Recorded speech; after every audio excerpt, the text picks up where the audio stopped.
ay rated SPG. Striktong patnubay at gabay ng magulang ang kailangan. Maaaring may masiselang tema, lengguwahe, karahasan, sexual, horror o droga na hindi angkop sa mga bata.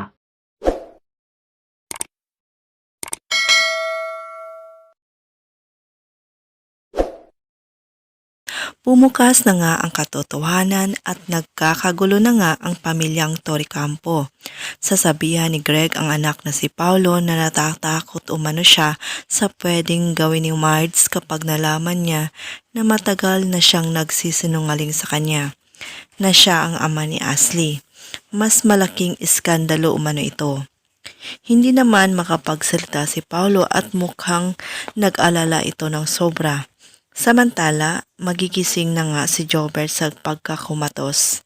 Alis na sana si Marge sa mansyon pero pinigilan siya ni Paulo dahil umaasa pa rin si Paulo na magkaayos sila. Ngunit sasabihan siya ni Marge na sa oras na malaman niya na nagsisinungaling pa rin siya, tapos na umano sila. Aaminin na kaya ni Paulo kay Marge na anak niya si Ashley?